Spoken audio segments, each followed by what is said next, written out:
क्यों ना पैदा होते।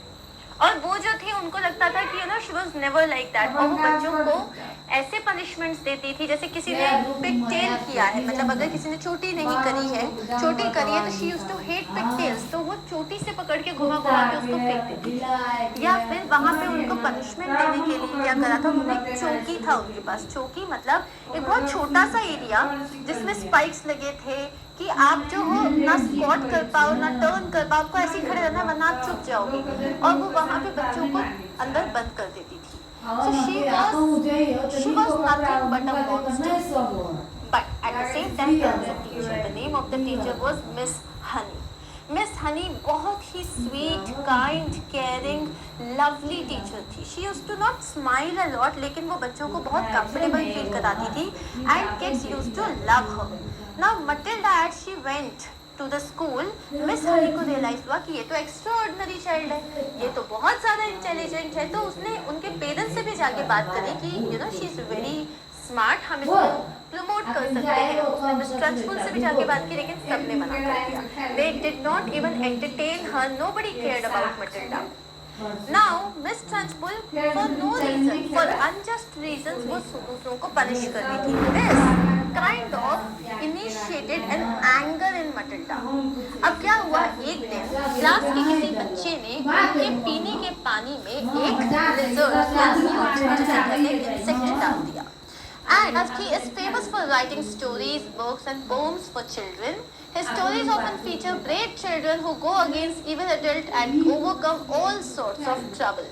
So रोald दाhl जो है वो एक ब्रिटिश फाइटर पायलट हैं, नॉर्वेजियन डिसेंट के वो हुआ करते थे। मतलब ही वॉज अ पायलट, लेकिन क्या हुआ, एक बार उनके प्लेन का एक्सीडेंट हो गया और उसके बाद he was injured for a long time. लेकिन वो एक वॉर में थे, तो क्या हुआ, बहुत सारे जो मीडिया वाले होते हैं वो उनके पास आते थे कि आप अपना एक्सपीरियंस बताइए। तो he started writing articles talking about his experience. लेकिन उसके जो आर्टिकल्स थे उनको बाद में रियलाइज हुआ कि उनकी राइटिंग स्किल्स बहुत अच्छी हैं, उनके जो आर्टिकल्स हैं वो बहुत ज़्यादा फेमस हो रहे हैं। इसीलिए व्हाट डिड ही डू, उन्होंने क्या किया, अब बुक्स लिखना स्टार्ट करी and he used to love kids. तो उन्होंने ब्रेव चिल्ड्रन के बारे में, मतलब यूजुअली जो उनकी जो कहानियाँ होती थी वो ब्रेव चिल्ड्रन के बारे में होती थी, जो कि जो इविल, जो बुरे ग्रोन अप्स होते हैं उनके अगेंस्ट में कैसे वो लोग लड़ते थे और कैसे वो जीत जाते थे। उनके कुछ जो बहुत ही ज़्यादा फेमस नॉवेल्स हैं वो है Charlie and the chocolate factory, James and the giant peach and the witches. बहुत सारी नॉवेल्स में से ये बहुत ही इंटरेस्टिंग नॉवेल्स हैं। If you will read it you will love it. Charlie and the chocolate factory, where there is actually a chocolate factory, and giant and the James and the giant peach, ये सब बहुत beautiful novels हैं। You should definitely give them a read. Now Matilda Wormwood जो नाम है, इसके बारे में एक छोटा सा इंट्रोडक्शन है। Matilda Wormwood is a bright, intelligent and gifted child, but unfortunately her parents would rather have her watch the television then read a book. Matilda Wormwood जो थी एक बहुत ही ब्राइट, इंटेलिजेंट और गिफ्टेड चाइल्ड थी, लेकिन unfortunately उसके जो पेरेंट्स थे वो बोलते थे क्या है जब देखो तुम बुक पढ़ती रहती हो, जाके टीवी देखो। अरे क्या है जब देखो बुक पढ़ती रहती हो, इससे अच्छा जो है टाइम पास करो। लेकिन they were like absolutely different from our parents. Her teacher Miss Honey recognizes her brilliance and tries to help Matilda learn more. तो जो मिस हनी है वो उसकी ब्रिलियंस को रिकॉग्नाइज करती है कि वो कितनी इंटेलिजेंट है, वो कोशिश करती है कि वो ज़्यादा पढ़ पाए। But both her parents and the head mistress Miss Trunchbull refuse to allow her to do so. लेकिन ना उसकी टीचर जो पेरेंट्स हैं और ना उसकी जो प्रिंसिपल है, दोनों उसको सपोर्ट नहीं करते। Now our chapter is about to start and will see what the magic is all about.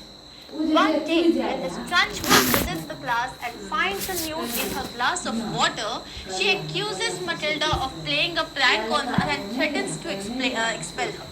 तो यहाँ पे ये भी अभी इंट्रोडक्शन ही चल रहा है कि एक बार क्या होता है, मिस ट्रंचबुल जो है क्लास विजिट पे आती हैं और जैसे ही वो अपना पानी का ग्लास उठाती है उसके अंदर एक न्यूट होता है। न्यूट क्या होता है, एक बहुत ही गंदा सा स्लाइमी सा जो पॉन्ड में क्रिएचर्स होते हैं ना, एक स्मॉल एम्फीबियन होता है, लॉन्ग थिन बॉडी और टेल और शॉर्ट लेग्स, एकदम स्लाइमी सा गंदा सा होता है। सो उनके पानी के ग्लास में न्यूड था। She accuses Matilda of playing a prank on her and threatens to expel her. तो वो मटिल्डा को एक्यूज करती है कि तुम ही ने मेरे ग्लास में जो है न्यूड को डाला है, और वो बोलती है मैं तुम्हें स्कूल से निकाल दूंगी। Suddenly the glass falls over and the newt lands on Miss Trunchbull. Suddenly वो जो ग्लास है वो गिर जाता है, वो जो न्यूड है वो मिस ट्रंचबुल के ऊपर चढ़ जाता है। Who is now angrier than ever, जो अब बहुत ही ज्यादा गुस्सा है। Everyone has seen that Matilda has not moved from her seat. सबने देखा कि मटिल्डा तो अपनी जगह से हिली भी नहीं थी। Then how did the glass fall? फिर वो ग्लास गिरा कैसे? So अब फाइनल चैप्टर स्टार्ट हो रहा है। Matilda did not join the rush to get out of the classroom. After the other children had all disappeared, she remained at her desk, quiet and thoughtful. She knew she had to tell somebody about what happened with the glass. अब क्या हुआ, जब ये पूरा incident हुआ, फिर जैसे ही finally lunch break हुआ तो सब अपने अपने सब लोग बाहर चले गए खेलने के लिए, एंजॉय करने के लिए। लेकिन Matilda was still sitting in the classroom. She did not move. Why? Because वो जो थी बहुत ज़्यादा चुप थी, क्वाइट थी एंड थॉटफुल थी। उसको बताना था, किसी को उसे बताना था जो समझ सके कि उसके साथ क्या हुआ है अभी। She could not possibly keep a gigantic secret like that bottled up inside her. अब इतना बड़ा सीक्रेट, gigantic मतलब extremely big secret, तो वो इतना बड़ा सीक्रेट अपने अंदर नहीं रख सकती थी। bottled up मतलब उसके अंदर बंद करके वो नहीं रख सकती थी। What she needed was just one person, one wise and sympathetic grown-up who could help her to understand the meaning of this extraordinary happening. उसे क्या चाहिए था? उसको एक ऐसा इंसान चाहिए था जो कि बहुत ज़्यादा समझदार हो, सिंपैथेटिक ग्रोन अप हो, जो कि समझ सके कि उसके साथ क्या हुआ, उसको समझा सके कि ये सब क्या हो रहा है। Neither her mother nor her father would be of any use, for they would not believe her, nor realize what an astounding event had taken place in the classroom that afternoon. ना उसके parents believe करेंगे, मतलब ना उसकी mother believe करेगी, ना father believe करेंगे, कोई को वो बता भी देगी अगर, they would not believe her, और वो लोग ये समझेंगे भी नहीं कि आज जो है कितना सरप्राइजिंग इवेंट हुआ है आज की आफ्टरनून में। On the spur of the moment, Matilda decided that the one person she would like to confide in was Miss Honey.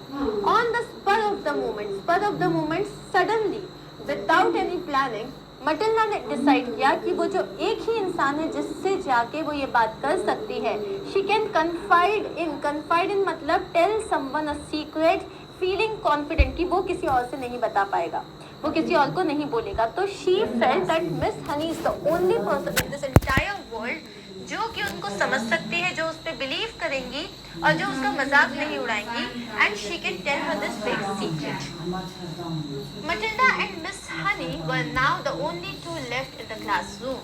Miss Honey had seated herself at her table and was riffling through some papers. अब सिर्फ class में दो ही लोग थे, Matilda और miss Honey. So miss Honey जो थी वो टेबल पे जाके बैठ गई थी, वो कुछ पेपर्स को रिफल कर रही थी। रिफल का मतलब है टर्न कर रही थी।